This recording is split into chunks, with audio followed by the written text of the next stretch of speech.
Okay, so welcome to Maritime Industry 904. This is Mrs. Danielle.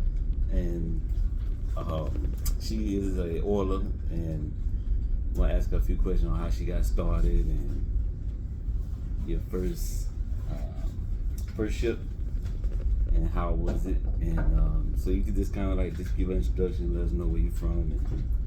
Okay, I'm from Myrtle Beach, South Carolina. I've been shipping, commercial shipping since November 2020. Well, training and shipping. I was on cruise ships before that, though, since 2017. Okay. How was your first ship? My first ship, I was an apprentice, so it was good. It was more relaxed and mostly cleaning. So, because I was a wiper in the engine room. Yeah, so a whole lot of wiping. Yeah, so I was trained to do that. So just cleaning, glorified janitor, basically. Yeah, we all are. How when you first got into, well, actually, how did you get introduced to the industry altogether? I saw an ad to work for the cruise ships, Mm-hmm. the one in Hawaii, Norwegian Cruise Line, the Pride of America, Mm-hmm. and I decided to go do that, and I was a waitress for 3 years on there, Okay. and I really like shipping, so you enjoyed the shipping aspect? the ship aspect, so I Okay. decided to switch to commercial shipping. All right. How was the pay? On the cruise ship, Yeah. it was about $4 a month, $4,000 after taxes. That's not bad. Yeah. I know it's not as good as here, and it's more work. Yeah, a lot of people are told that once you come out here in the maritime business, you're gonna make a lot of money. Which is, would you say true or false? As your first, or this is your second ship, right? Yes.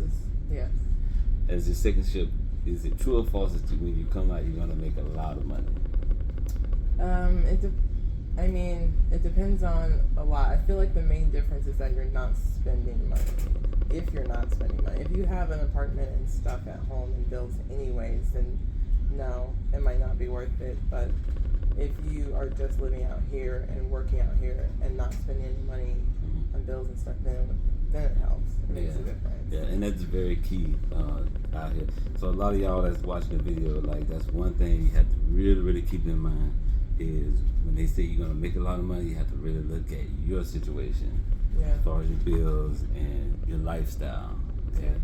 So if you into wearing Gucci and Fendi and all that shit, not the first couple ships. It ain't gonna be no Gucci Fendi. Just settle for the polo. How is it being a woman on a ship on a predominantly white male, or just a male? Just a male industry. How is it being a woman on the ship? That's for you. Yeah. No, go ahead. Okay, I was gonna say, are you gonna edit that? I will. Okay. Good.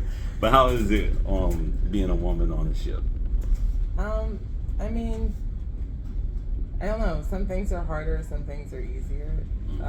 You're not usually expected to do like more of the hard jobs and stuff like that, which can be good sometimes, but also suck because you don't learn as much as you'd like. It depends on your department too, like being in the engine room. Yeah. You kind of have to push to learn more a little bit. They're less likely to like ask you to come along and help with them, engineers. Yeah. So you kind of have to be more pushy and show them that you can do that kind of stuff. So that sucks, but at the same time, they're not as hard on you to like for physical stuff. So Yeah. I don't know. It has some good sides and it has some bad sides. Okay, that's cool. Let's see.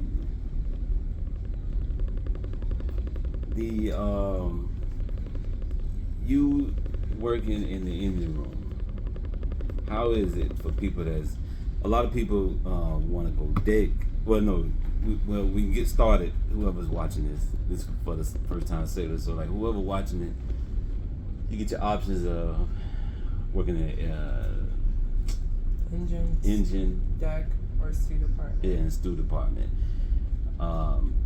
at this point, would you have changed the department, or do you like the engine? The engine department.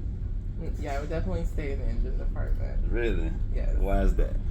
I'm not really big. I never really wanted to go deck because engine, that department you can use on land. Mm-hmm. Deck is more just for sea if you want to work up to like captain. But engine department you can use to like go work at a power plant or HVAC, or if you decide to go into electrical, you can do the electrical work at home and stuff like that too. Yes. So you can. It's a good tip, y'all. It's, you can expand your career outside of being on the water. You can actually. There's more career opportunities in engine. There you go. See, boom. This is what this video is for. Is to give information, man. Yeah. So let's see. I think that's about it. Do you have any advice? The schooling part. Yes. You went to school. Mm-hmm. What school did you attend? Oh, so I went to the training at the apprenticeship program. I didn't go to the maritime school. SIU? Mm-hmm. Okay. Yes. Piney Point. Yes. Okay, that's cool. So, how was that? Do you recommend that route, or? Well, the only reason I would recommend it is if you are going to go engine or if you're going to go stew. Mm-hmm. Because if you're going to go deck, you can kind of just get your days coming out here and just doing it. And there's so many deck jobs right now. Yeah. I don't know how it's going to be in the future. Yeah. But if in the engine department, it's kind of gives you a leg up, because once you get out of the program, you're a B book, so you're going to get the jobs over the C cards. You just come and join the union without going through the program. Right. So like, that's the main difference. Yeah, yeah. And go ahead. Then there's more networking opportunities by going through the apprenticeship program. The only thing about the program is you literally go for a year and like a year and a half, I think, without getting paid. So if you can't afford to do that, then just go ahead and get your C card. Right. Versus most people, they go like house piper. You go to like the C schools and pay the money. You could do that. The time is shorter. But with the apprenticeship program, they give you all your classes that you need, like right there on back to back, so it's just a quicker process. Exactly. So, like I know a guy who's been sailing for 7 years and he just got his owners. Yeah. He kind of went the roundabout way. Gotcha. I mean, not everyone's going to go that slow, but it can be slower. Yeah. You just get your C card. Right. So that's the union route. SIU, Seafarers International Union in Piney Point, Maryland, that's your union route. A lot of guys that's probably watching this, you probably went the non-union way, so you went to a small school and you went to the classes. The school is shorter. You have to do a little more work, a little more leg work. But I'll go into that, later on. But last but not least, if you want to give some advice, go ahead, man. For anyone watching this, if you have time, if you haven't gone to college yet, and you still want to do this, you don't mind going for 4 years, I would recommend going to maritime school. Yeah. A lot of people don't give that enough credit. Just going straight into becoming a mate right out of school, or assistant engineer right out of school and having your license. Yeah, for sure. I recommend the same thing. Yeah. If you can afford to take the time, the 4 years to go to school, it would be worth it. Yeah, for sure. Because in 4 years, basically, you can make a licensed officer. It's going to take a lot of more sea time, a lot of more work, versus just going to school, to the academies, and I'll list the name of all the schools and everything for y'all to check out. But thank you for your time. Yeah. Appreciate it spending 9 minutes with me. All right, see y'all later.